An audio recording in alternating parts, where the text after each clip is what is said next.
5, 4, 3, 2, 1.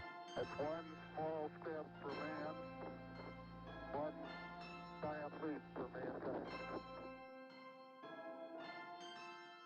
Welcome to The New Next, the podcast where tomorrow is today and the future is now. I'm your host, Matthew Jensen, and together we'll embark on a journey through the evolving landscapes of technology, innovation, and the current events shaping our world. That's one small step for man, one giant leap for mankind. Ever since I've been a kid, I've loved James Bond movies, and one of my favorite James Bond movies is Diamonds Are Forever. That movie is partially built around the whole space program.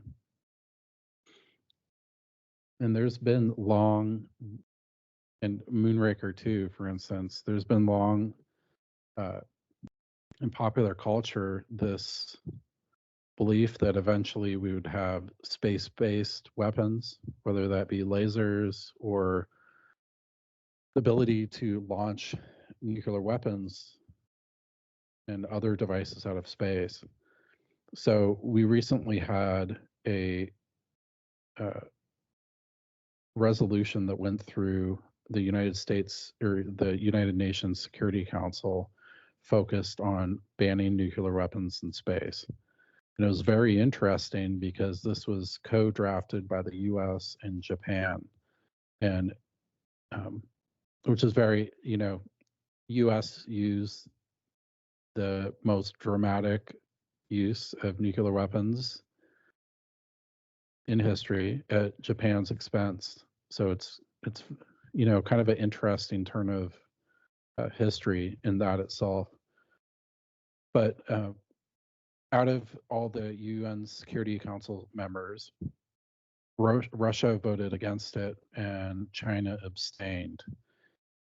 I think this is very interesting because I've long suspected that Russia is developing a nuclear-based weapons program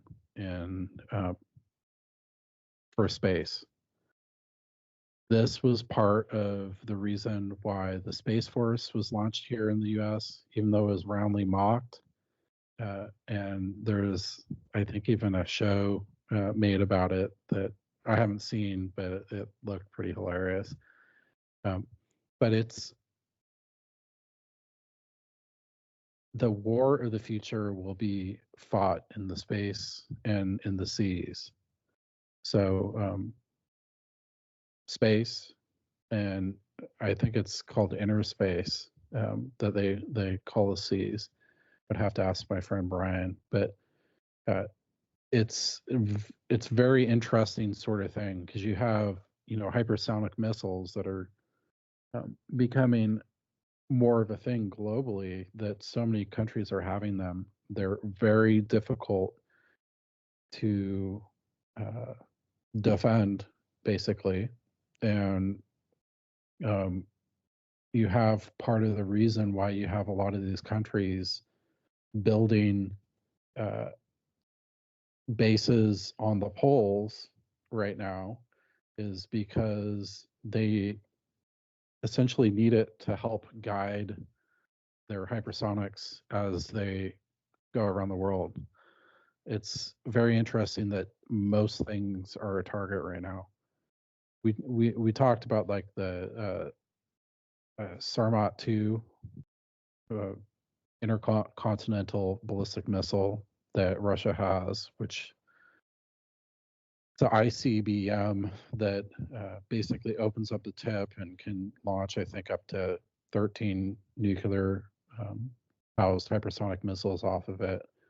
But the tools of destruction are getting very, very interesting.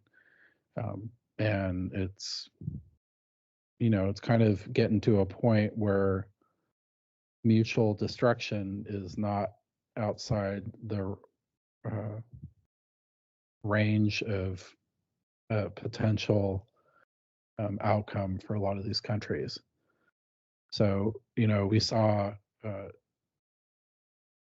kind of an interesting scenario recently with Iran and Israel both launching ICBMs on each other's countries, more in a tit for tat. But historically, if you had launched missiles and hit a country within a reasonable distance, that would lead to big response and a war immediately. It's just when you really go to the point that we have now with the type of weapons that these major powers have, there's a lot of destruction that can occur, and there's a minimal amount of defense that you can really really defend if someone really wants to. So this, going back to this veto, it's interesting because I do feel that Russia has had a head start on the US in here, and it does provide to their strategic military advantage to not give that up. But it's also say a very difficult thing to really think about the fact that space is the next forefront. We talked about this this basically satellite system. Also, if you've seen You Only Live Twice from James Bond, they have that that basically space system that opens up the top and then can swallow satellites. And China simply has something that's very similar. They claim it is for space junk, cleaning up the space of space junk, but it could also be used for basically swallowing up satellites and other strategic assets of their enemies. So this is, it's a,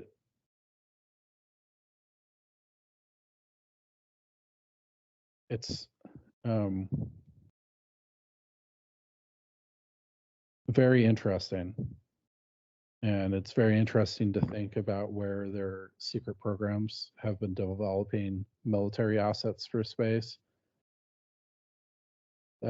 Reuters reported back in February that Russia was preparing to deploy, according to the US government, a space weapon, which might be nuclear. And US intelligence believes that it's likely more that they're developing a nuclear powered device, so something that can be in space for quite a long time and use more energy to bind, jam, or fry the electronics inside satellites, rather than a explosive nuclear warhead to shoot them down.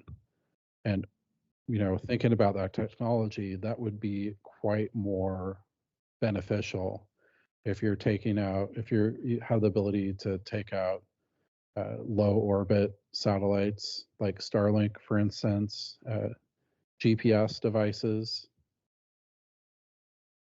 That would potentially take out the entire, if you took them all out, it could potentially take out the entire communication systems over the world. So for the most part, if you have your systems that aren't basically from ground-fed communication systems, that would be quite amazing. So, of course, the Kremlin denies this, but this is the world that we're heading into. And if you're talking about space wars, a lot of what we put out that tracks everything that we do on Earth has major economic outcomes. And these communications that really power our wireless world, there's a lot of potential quality of life issues with our interconnected technology way of life that could go down in scenarios like this. You kind of there's a essentially like systems that you can use to create your own mesh internet, like you would in a house or in a stadium or something like that, that could be deployed over large regions where they didn't actually ever go into space and never actually sent internet and phone signals to there. But a lot of people see this as a way of the past, and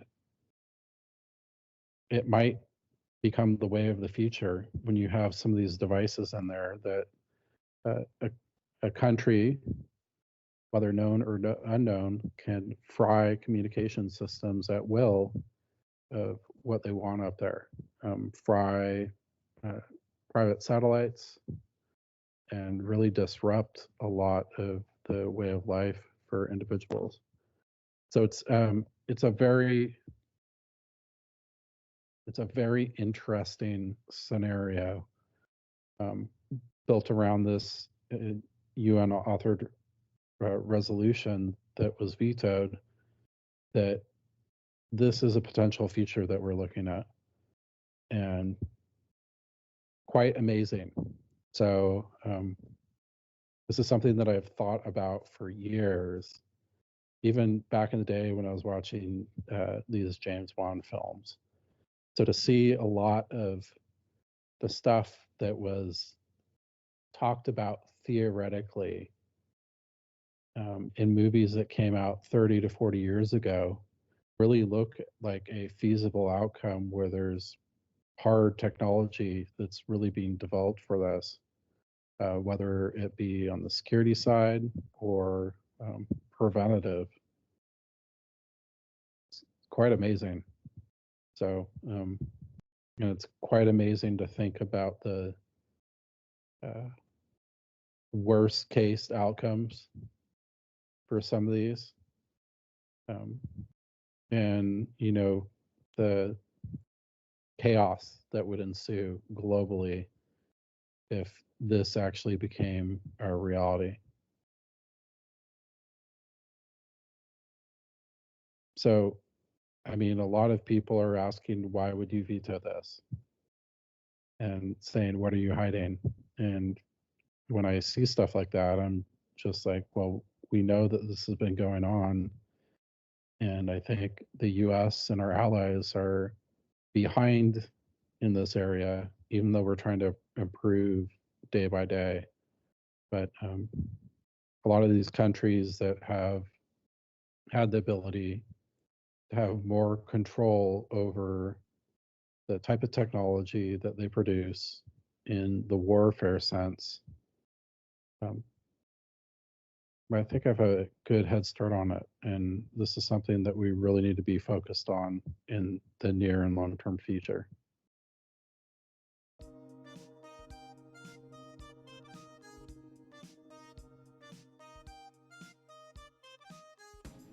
And that wraps up another episode here at the New Next, where the future isn't just something we predict, it's something we're creating together. But the conversation doesn't end here. We want to hear your thoughts, your ideas, and your visions for what comes next. Head over to MatthewADJensen.com to share your feedback on today's episode. Your insights not only fuel our discussion, but also help shape future episodes of the New Next. And while you're there, take a moment to explore how Matthew Jensen can help guide you through the intricate world of strategy and digital transformation. Whether you're looking to innovate, transform, or just stay ahead of the curve, let us help turn your challenges into opportunities. Before you move on to your next podcast or dive back into your day, take a moment to rate us. Your ratings help us reach more like-minded innovators and thinkers, expanding our community of future makers. Whether you're a tech enthusiast, a forward thinker, or just curious about the world's next chapter, thank you for joining us on this journey. Remember, the future isn't just something to be predicted. It's something we are actively shaping with every discussion, every idea, and every action. Until next time, keep pushing the boundaries of what's possible. Let's explore the future together. This is The New Next.